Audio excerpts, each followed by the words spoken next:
White lion and चीता black panther.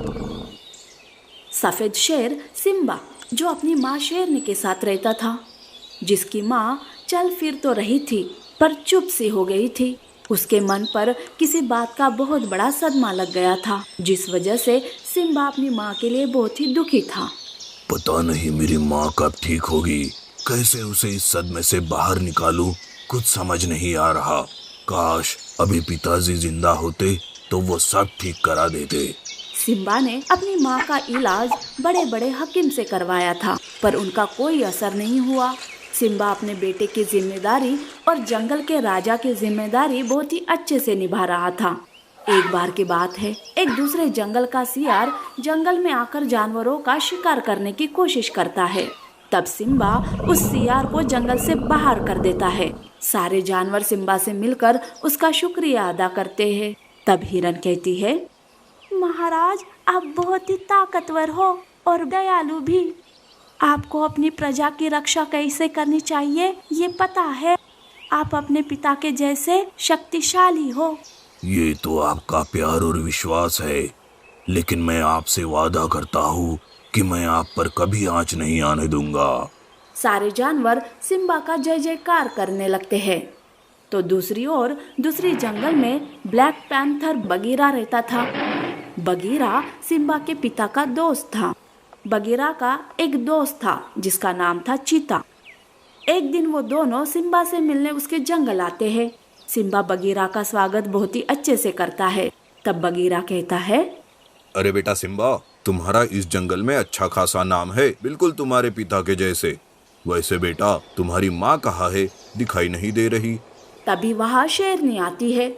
शेरनी Bagheera और चीता को सिम्बा के साथ देखकर चिल्लाने लगती है और वो बेहोश हो जाती है। सिम्बा को कुछ समझ नहीं आता कि आखिरकार ये माँ के साथ क्या हुआ। सिम्बा तुरंत बंदर हकीम को बुलाता है। बंदर शेरनी की जांच करते रहता है। तब बगीरा कहता है, मुझे वो मनहूस दिन आज भी याद है। उस दिन हम किसी को भी गुफा में ना पाकर बुरे जानवरों ने राजा पर हमला किया था। उस दिन के बाद से तुम्हारी माँ की ये हालत हुई है बेटा। पर बेटा सिम्बा, तुम हिम्मत मत हारना, तुम्हारी माँ ठीक हो जाएगी। एक बार वो जानवर मेरे हाथ लग जाए तब मैं उन्हें बिल्कुल भी छोड़ूंगा नहीं। मैंने भी उन जानवरों को बहुत ढूंढा बेटा, पर पता नहीं वो कहाँ गायब हो गए। वैसे अभी मुझे काम है बेटा, तुम्हारे पास मैं ये चीता देखभाल के लिए छोड़ जाता हूँ। चीता सिम्बा के पास रुक जाता है और बगीरा अपने जंगल चला जाता है। शेरनी पूरी रात बेहोश रहती है, पर सवेरे उसे होश आता है और वो बोलने लगती है, कहाँ है वो बगीरा, हत्यारा बगीरा कहाँ है वो। कई सालों बाद माँ की आवाज सुनकर सिम्बा खुश हो जाता है। तो चीता ये सुनकर वहाँ से भाग जाता है। तब सिम्बा अपनी माँ से कहता है, अरे माँ, तुम ये बगीरा चाचा जी को हत्यारा क्यों कह रही हो? वो तो बहुत अच्छे हैं माँ।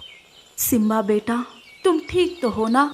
उस चीता और बगीरा ने तुम्हें कुछ किया तो नहीं ना? बेटा, वो बगीरा तुम्हारे पिता का दोस्त नहीं, बल्कि उसने ही तुम्हारे पिता को मेरे आंखों के सामने मार दिया। उसी सदमे से मेरी ये हालत हो गई थी। पर माँ, चाचा जी ने कहा था कि पिताजी को किसी खूंखार जानवरों ने मारा था।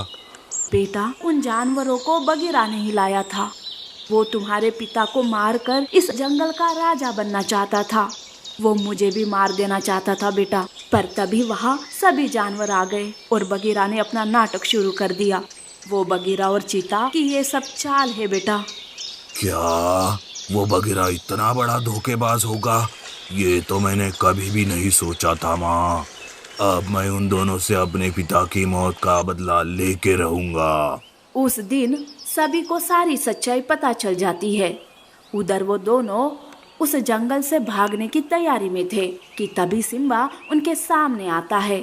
तब बगीरा कहता है, आ गए तुम सिम्बा। लगता है तुम्हारी माँ ने तुम्हें सारी सच्चाई बता दी है। अब मैं तुम्हें मारकर मेरा जंगल का राजा बनने का सपना पूरा कर सकता हूँ। उस वक्त तुम्हारी माँ और जानवर बीच में आ गए, नहीं तो उसी दिन राजा बन गया रहता मैं। चलो कोई बात नहीं, आज वो मौका फिर से मिला है, इसे तो मैं हाथ से नहीं जाने दूंगा। चीता और बगीरा दोनों अकेले सिम्बा पर हमला करते हैं, पर सिम्बा पूरी ताकत से उन दोनों के साथ लड़ता है। तभी वहाँ बाकी के जानवर भी आते हैं और वो भी उन दोनों को मार मार कर वहाँ से भगा देते हैं। इस तरह से शेरनी और सिम्बा अब दोनों जंगल पर राज करके प्रजा की रक्षा करने लगते हैं। नकली बाघ लोमड़ी। जंगल में एक लोमड़ी थी जो बहुत ही आलसी थी। उसे अपने लिए भोजन ढूंढना भी बहुत मुश्किल का काम था। वो जंगल के सारे जानवरों को बहला फुसला कर उनका भोजन खा लेती थी। एक दिन लोमड़ी को बहुत भूख लग रही थी, पर उसे कोई भी जानवर दिखाई नहीं देता।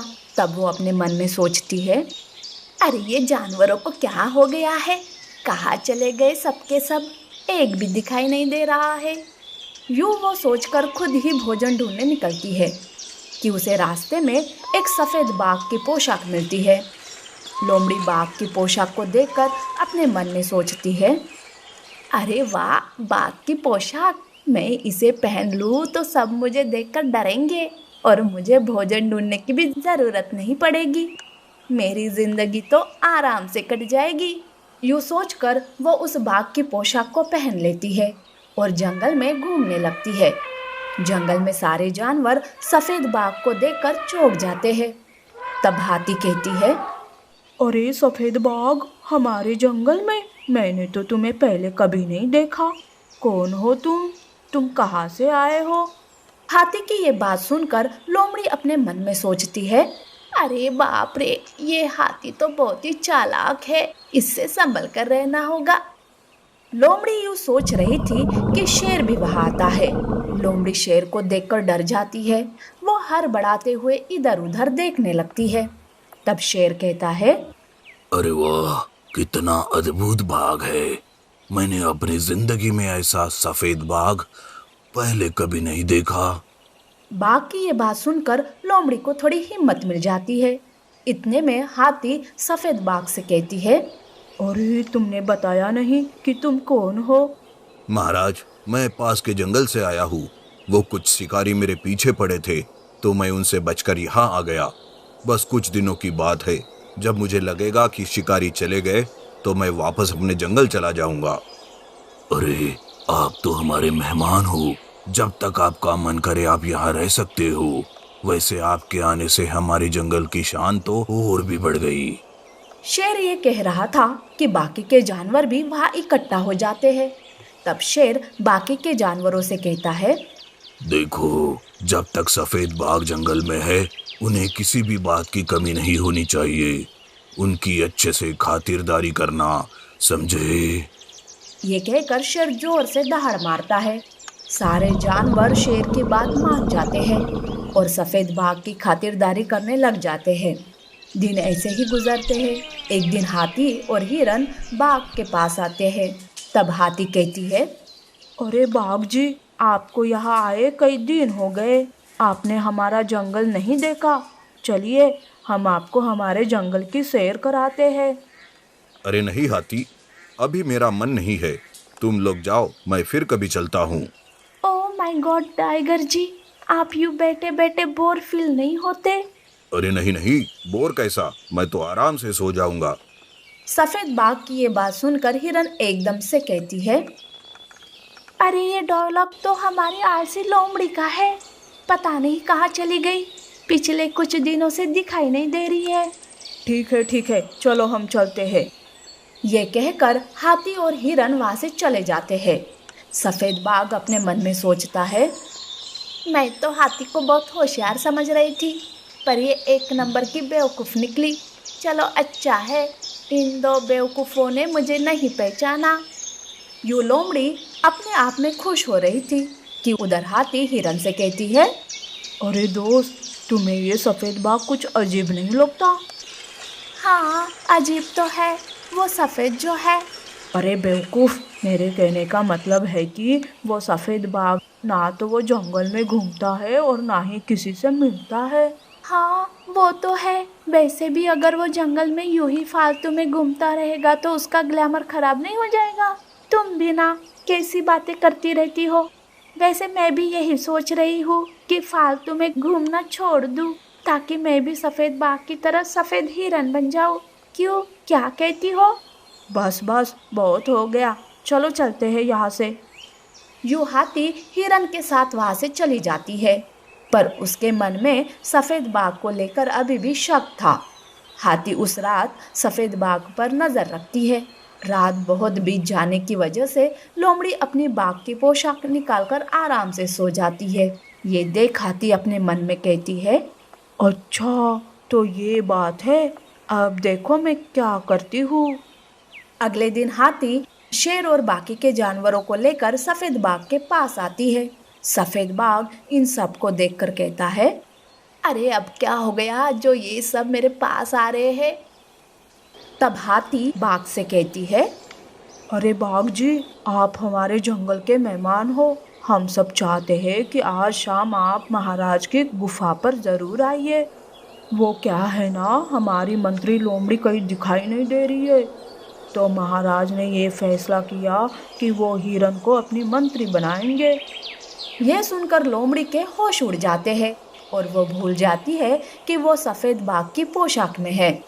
अरे ऐसे कैसे हो सकता है, मेरे होते हुए हिरन मंत्री कैसे बन सकती है। ये कहकर वो अपनी पोशाक निकाल देती है। सारे जानवर लोमड़ी को देखकर चौंक जाते हैं। सब खुसुर फुसुर करने लगते हैं। शेर को बहुत गुस्सा आता है। शेर जोर से दहाड़ मारता है।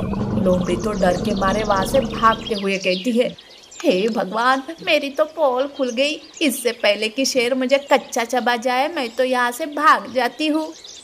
ये कहकर लोमड़ी जंगल छोड़कर वहां से भाग जाती है।